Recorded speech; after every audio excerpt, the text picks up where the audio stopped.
Hi guys. So today we're gonna talk about uh, something I was not specific yesterday, and so we're gonna be talking about things that were strange with Napoleon the First and Napoleon the Third specifically. And I also found this short review about other coincidences that uh, take place. So the first coincidence is about Napoleon and Hitler. So Napoleon was born in 1760. Hitler was born in 1889. So the difference is 129 years. Remember that, 129 years. So Napoleon came to power in 1804 and Hitler came to power in 1933. The difference is 129 years. Napoleon captured Vienna, it's the capital of Austria, in 1812. And he entered Vienna in 1812. And Hitler captured Vienna and entered it in 1941. The difference is 129 years. Napoleon won the war, lost the war, lost his war in 1816. Hitler lost his war in 1945. The difference is 129 years. Both of them uh, came to power when they were 44 years old. And both of them attacked so-called Russia when they were 52. And both of them lost their war when they were 56. Another strange coincidence is about Lincoln and Kennedy. Both of them were born, oh, not both of them. Lincoln was born in 1818, so it's 1818. Kennedy was born in 1918. The difference is 100 years. Lincoln became the president of the United States in 1860. Kennedy became the president of the United States in 1960. So the difference is also 100 years. Both of them were killed a Friday. Both of them were killed in front of their wives. So wives were actual witnesses of the murderer. Both of them were killed, uh, shot in the head. Lincoln was killed in a theater named Kennedy. Kennedy was killed in a car named Lincoln. Not long before the death of Lincoln, he was in a little town or little city called Monroe, which was in Maryland. Kennedy died not long ago before he had a romance, as at least we saw some evidence about that, with Marilyn Monroe. Both of them were Southerners. Both of them were Democrats. Not long before they became president, they both were senators of the United States. John Wilkes Booth, who killed Lincoln, was born in 1839, and Lee Harvey Oswald, so-called Lee Harvey Oswald, was the one who shot Kennedy, at least they say so, was born in 1939, and the difference is also 100 years. Both names in English spelling, John Wilkes Booth and Lee Harvey Oswald, Oswald consists of 15 letters. Booth ran out of the theater and was captured on the roof. And Lee Harvey Oswald ran from the roof, and not the roof, it's some place under the roof. And also Booth was captured. How do you call that? Whatever. So Oswald ran out of this under roof place and was captured in the theater. So it's pretty much the same mural thing. So the vice president and the president after Lincoln was Johnson. Vice president and the president after after Kennedy was also Johnson. First one was Andrew Johnson, and he was born in 1808. And the second one, Lyndon Johnson, was born in 1908. The difference is also 100 years. So we have like if we have Napoleon and Hitler difference in 129 years, and the date difference between Lincoln and Kennedy is 100 years, we can probably predict some fascinating person if we add the same amount of time. So, for example, if Hitler was born in 1889, we can add 129 years, and if we can say like the difference, like we can say like we can add 129 years to 1889, we're gonna have 2018. So this is like next year somebody is gonna be born, and this is gonna be the guy who is pretty much similar to Hitler or Napoleon.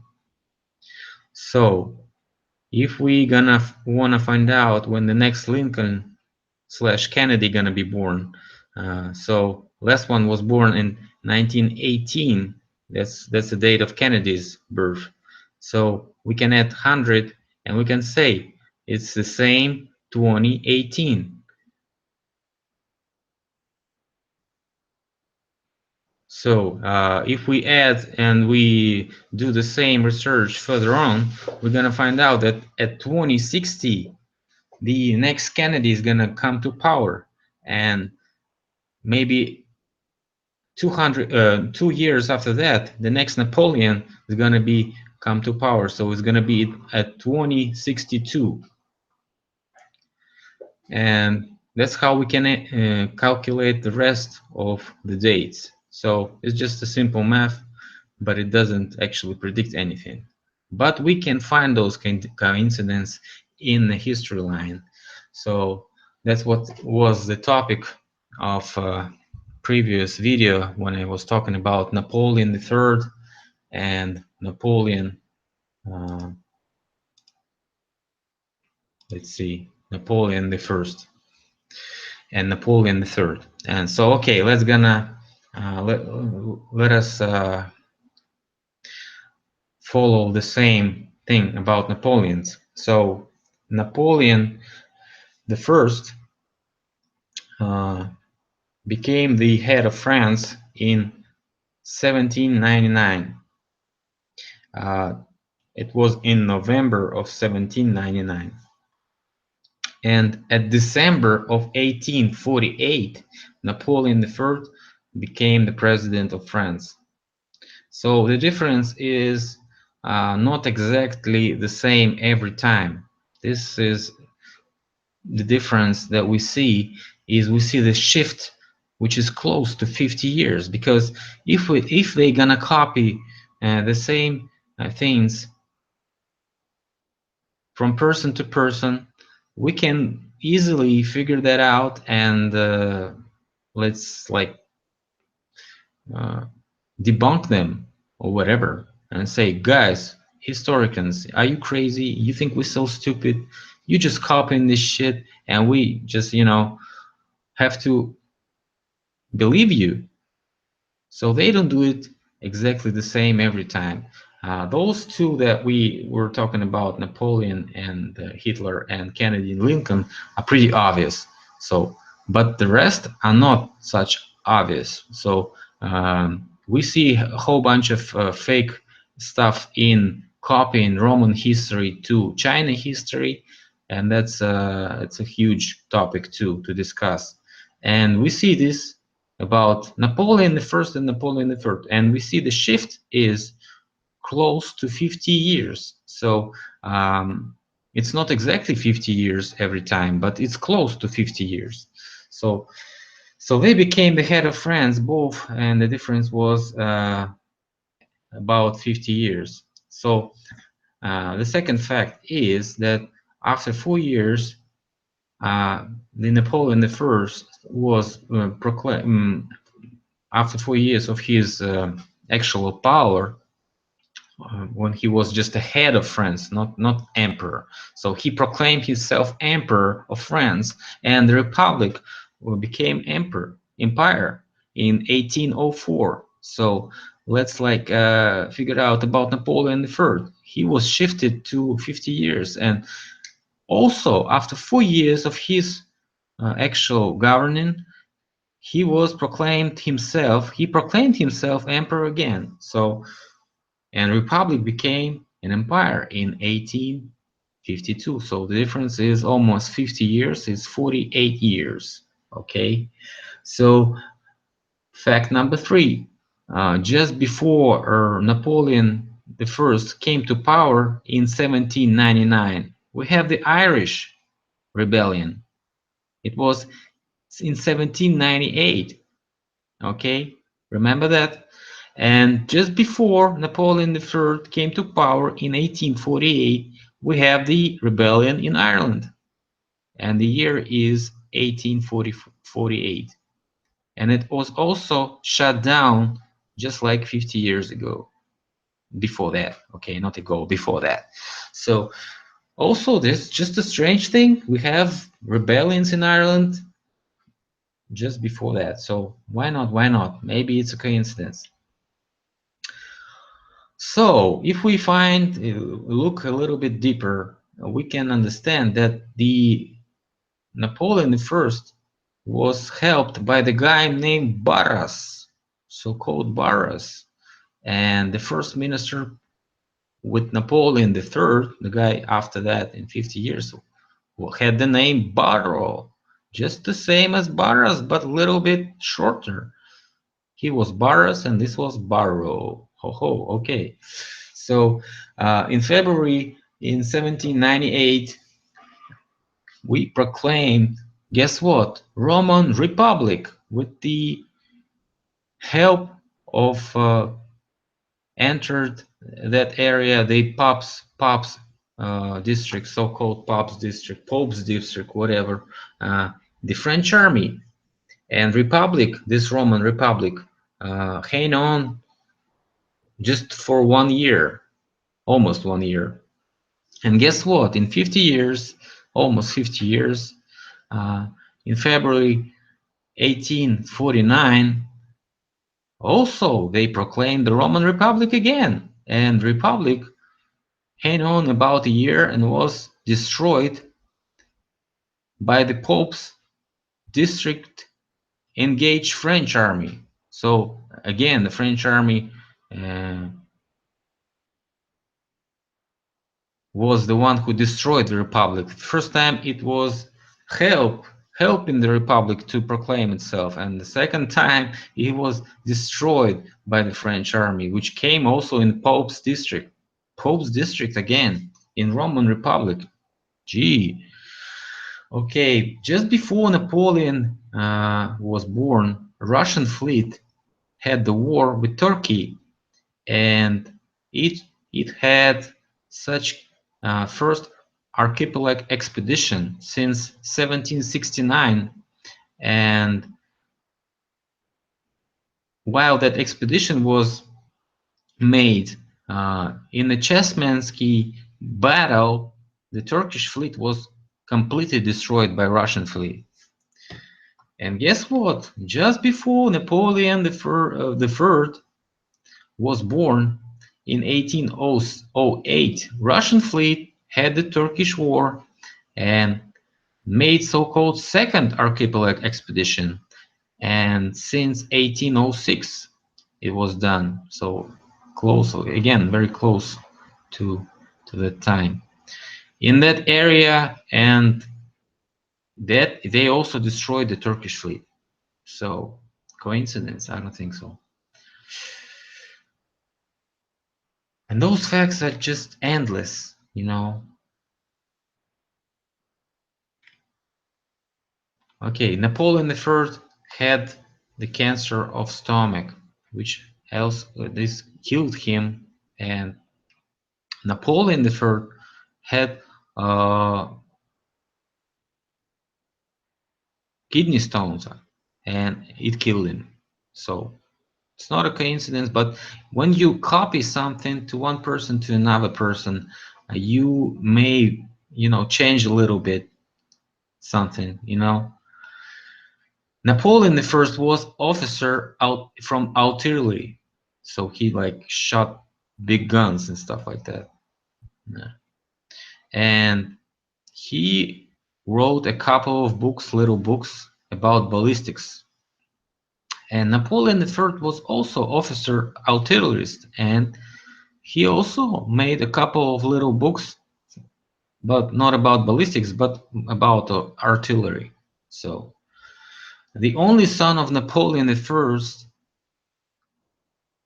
which was the never ruler Napoleon II, was born in 1811, just before 1 year before he entered Russia, and he was about 21 years old when he died.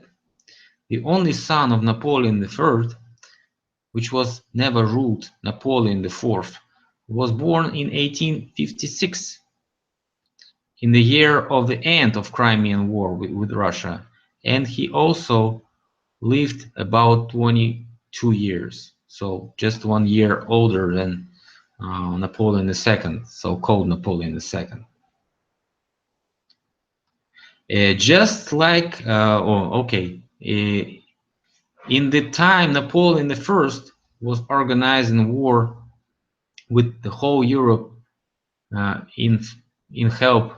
So the whole Europe was allied with Napoleon, and they entered Russia, and it was called the War of Fatherland of Russia, Fatherland War. And this war was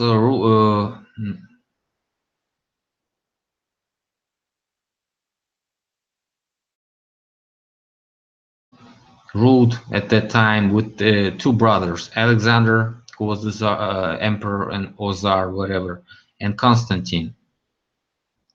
In the year that Napoleon III organized the war with help of whole Europe again, whole Europe were allied, and they entered the war with Russia, which was called Crimean War.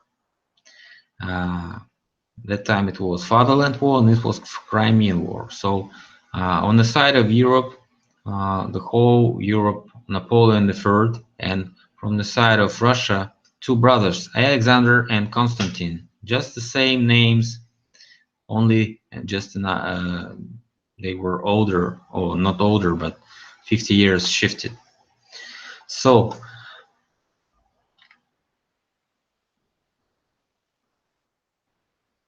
just another thing.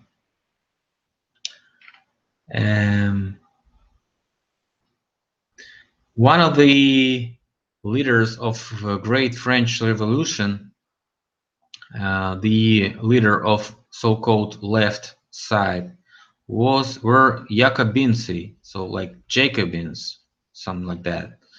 And one of the leaders of the left fraction in the revolution of 1848, when Napoleon III was engaged, was also the guy with the last name Jacobi or Jacobs, I don't know. So it's pretty interesting.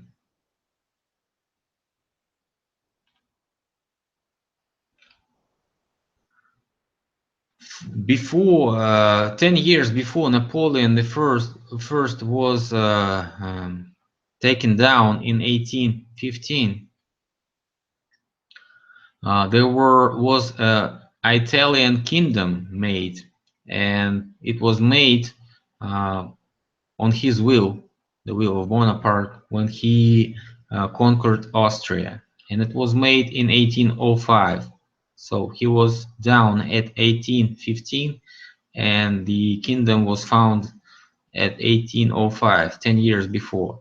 So again, 10 years before Napoleon III was taken down in 1870, there was Italian kingdom, which was made at 1860, and it was made with active actions of Napoleon III, who was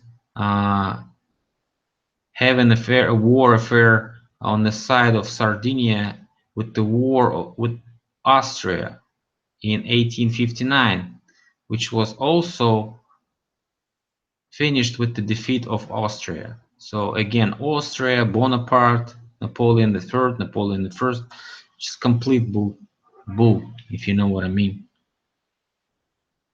Just before Napoleon I was down, there were a revolution in Spain. Just before Napoleon III was down, there were a revolution in Spain. And again, the shift is 50 years. Almost 50 years, close to 50 years, whatever. So this is just interesting, okay? And so guys, we have a lot to talk about today. And why I was naming this part the game of religious mafia is just because it is the game of religious mafia. They hiding the history, they hiding the real stuff. You know why are they doing it? Because they engaged, and every thief, when he steals something, he has to do something with it, because it's not very good to steal, especially when you afraid that somebody's gonna come sooner or later and tell you to give back what you stole. So their actions are like this. They have to do something about it, and that's why they make up this history stuff, and they engage in science. Always science is corrupted by religious mafia, because the science became a religion. All top scientists are funded by somebody who are doing what they're doing and not telling us what they're doing. You know what I mean?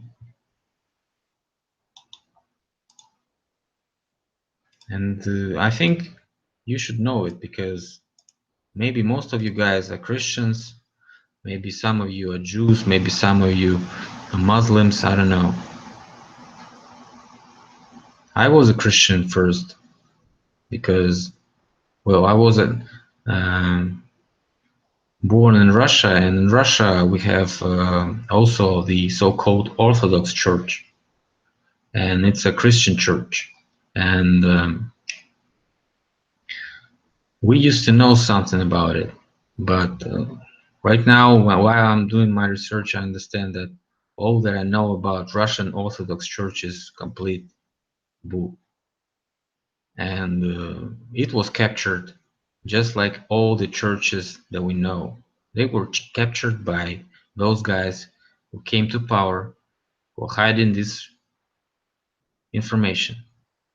And even church guys, good popes know it, because and they can't do anything with it, because when you ask them the questions, why you guys not doing anything about it? Why are you so corrupt and engaged in this corruption? this fraud, and they know that they can't do anything with it. They just say we can't do it, but we have the church that we have, and we're supposed to like save it for the further generations. So the further generations will never come if we, the current generation, will not respect what we know, what we found out. We bought the tickets to this show. The show is showing us the real stuff.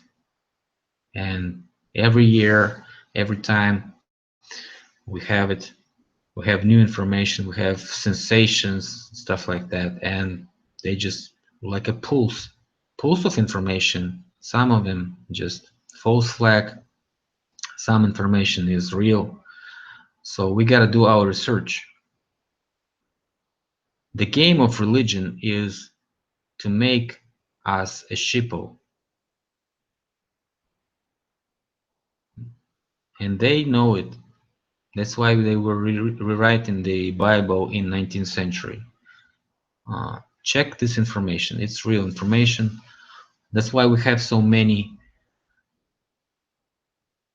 things that still are in the Bible, and you can find them still because it was edited in a very, very hurry situation. They were in a hurry and they had to do it fast and quick, and they just swept some books away, called them illegal, and re-edited the Bible text as much as they could do it in such short period of time. What I'm trying to say is the history is also re-edited. Just like one book can be re-edited, two books can be re-edited, everything can be re-edited. And we even know the information while people were talking about historical false flags. We know the information that somebody from St. Petersburg, some German guys, were riding around southern Russia, Kazakhstan, Tajikistan, the places that we know as Himalayas and stuff like that. So those mountains areas, and they were faking some information. They were bringing some fake artifacts and stuff like that, and those guys were doing it against British, and they did it because they wanted to give British people the fake history, like all the British were great at that time, and Germans were also a big enemy of British Empire, and that's why Germans made up this.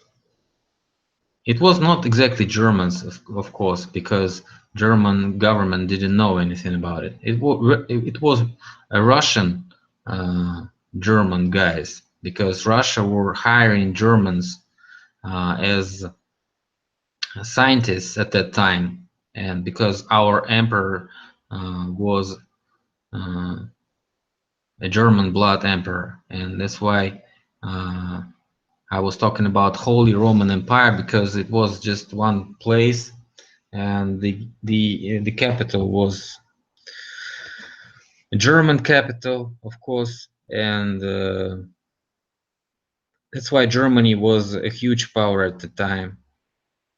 What we know right now is that Germany was the Holy Roman Empire at the time, and Romanovs were also related to those German people, German kings.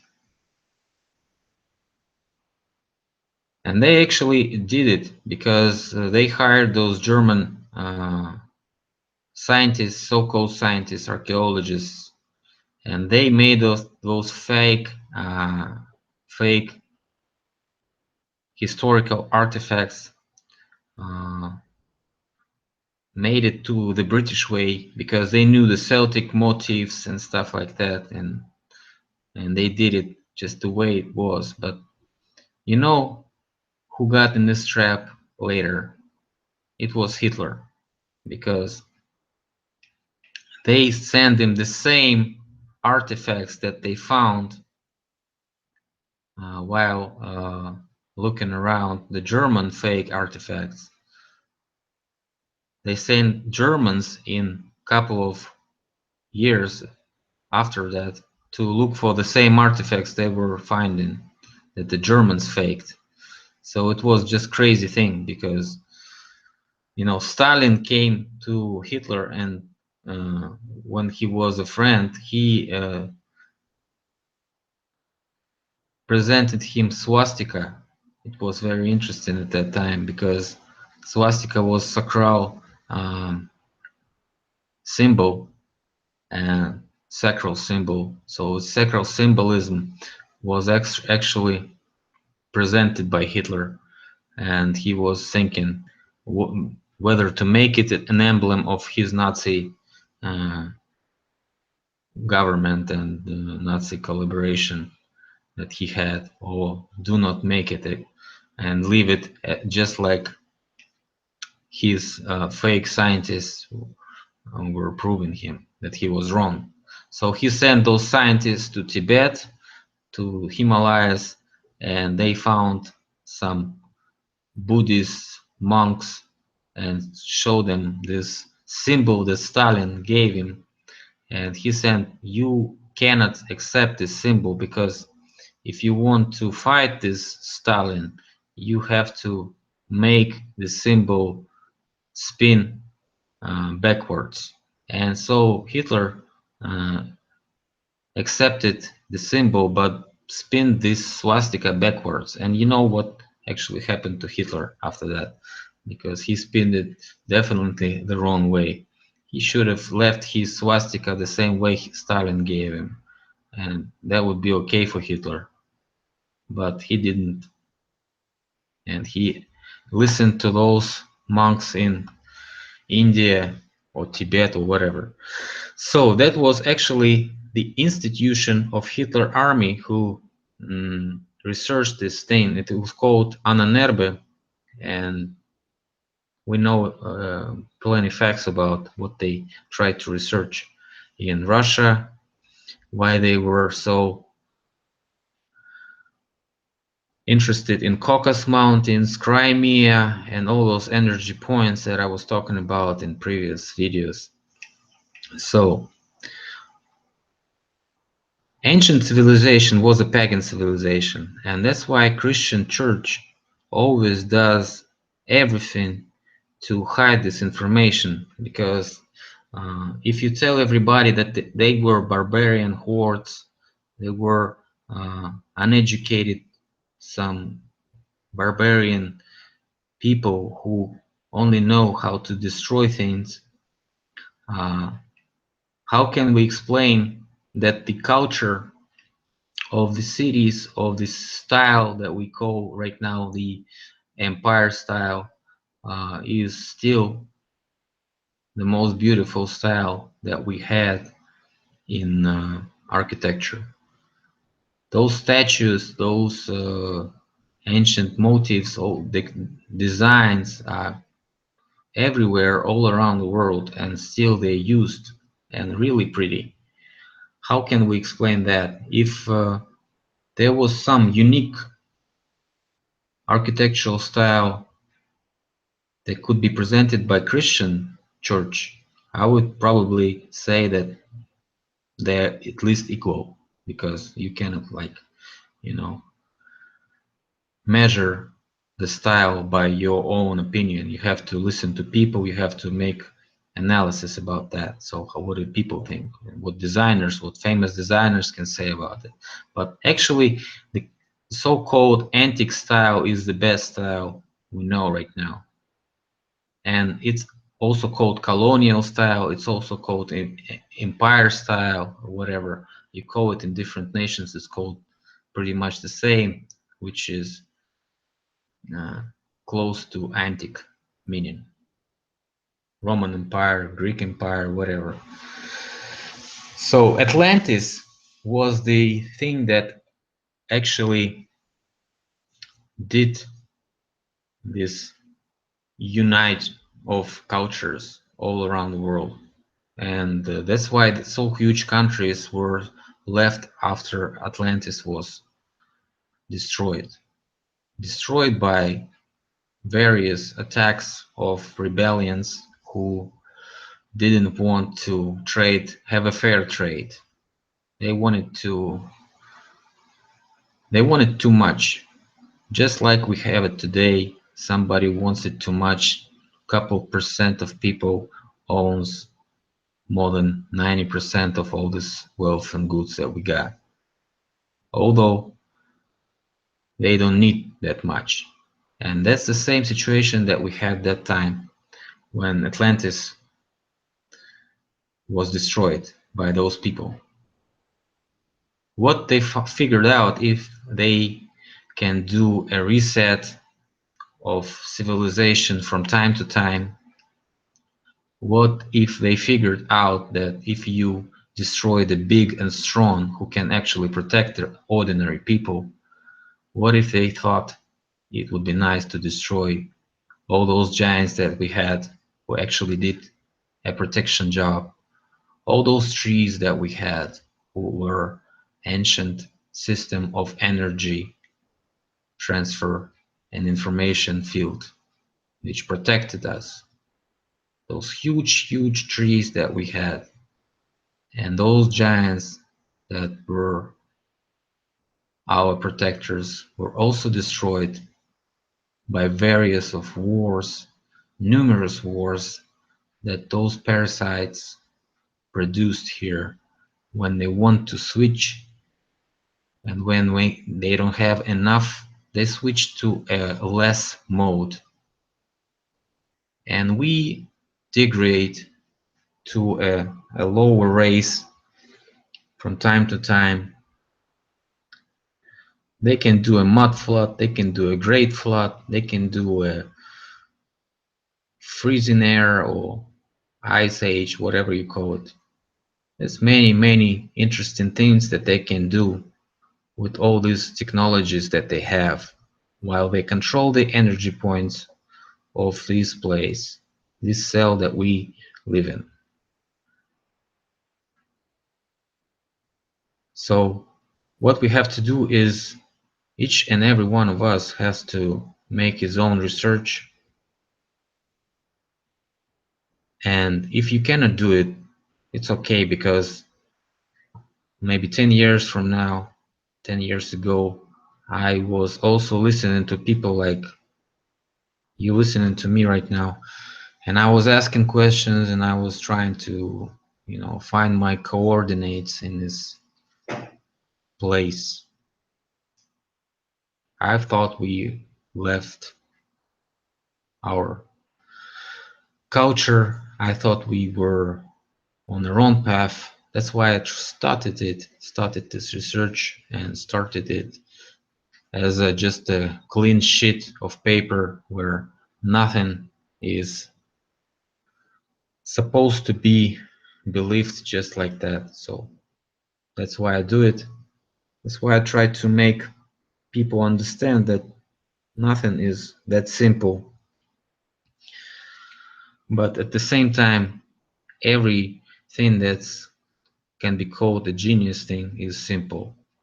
So they did a simple thing. They destroyed the big and split us to small. That's the technology they do. And until we have nothing at all, they ain't gonna stop. So how many times we gonna be cut in pieces again? I don't know. Maybe 1, 2, 3 times. Nature survives. As you can see, nature can have like 120, 200 years, and it's okay until somebody invents something like oil production, and again we have this pollution, we have this plastic thing again. Every time we have something like this, and after things get crazy, after the production rate and ecology is looking like a trash can, which we have right now in Pacific. If you didn't know, you might as well check it out. Also, we have a huge land of plastic bottles and all this trash in Pacific Ocean. And this land is growing to the side of the United States, or even more. So you people have to realize what we're doing. This production growth in China, which are they gonna do? Because I was talking about in the previous video, they're going to do it, and they're gonna do it because we are buying this. We're buying this stuff. We are switching our things every year, or maybe even more, because it's not very good, well done. It's done with no soul. It's done with the slavery. It's done with all this low rates, low wages, and stuff like that. It's done almost with the kids who maybe haven't seen the light. They are doing it right now in some garage and stuff like that. Sometimes it's like that. Sometimes you think it's brought from China, but you find out that it's done in the basement of some garage, maybe on the outskirts of your city, and it's done for like $1 or $2 payment, and you paid for it like $100 or maybe even more. And you think it was brought by China, from China. It's not bought from China. China is doing expensive things already, and they have GDP growth which is like 5+ % per year, and they think it's not worth it. They want more. They want 10-15%, and they're gonna do it, and they're gonna capture all of this world, because globalism is on this map and is doing with China hands. And we're gonna buy the slavery stuff from the outskirts of our city, from India, from Bangladesh, from the poor countries, and religious mafia is gonna look at it, and they're gonna collect their money because they don't pay no taxes. They're doing it just like they're doing it. They're just player number two. They're not even player number one who owns the casino. They're not even the player number four, the nationals who think they are like Masons and Illuminatis. You think, probably most of you think they are bad guys. But sometimes they are not bad guys, because if everyone would be bad, would we be still living here?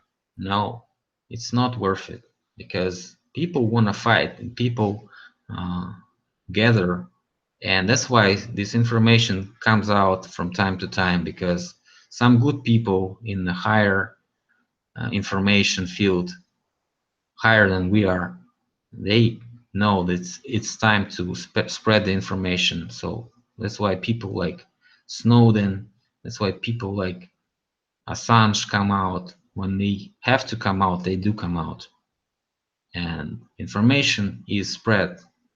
No one would know anything about Pizzagate scandal if this couldn't have happened, but we know it. We know it from legends, and we know it from Russian tales, that it was already happening, the same thing. The same people are just copied from time to time, from years, from centuries to centuries. The same people acting the same way. They doing it because it's working. That's why they're not changing anything. They just multiplying and multiplying the things that they did last time. And we gotta think about it. So thanks a lot for watching. Maybe tomorrow I'll be more specific, and I want you guys to write me comments, because I'm doing a bunch of live shows every day, but not in English, of course, and I'm not doing it by myself, because I'm the producer of all these YouTube channels of corporate things that I work on, and I'm a head of video production also, so I don't have no time for when you're not interested in my videos. So if you're not interested, you write it why I'm wrong, and maybe I'll correct myself so next time it'd be more interesting, because maybe you don't like this radio format that we had today, with no pictures, no slides and stuff like that. So thanks a lot for watching, and see you later. Bye.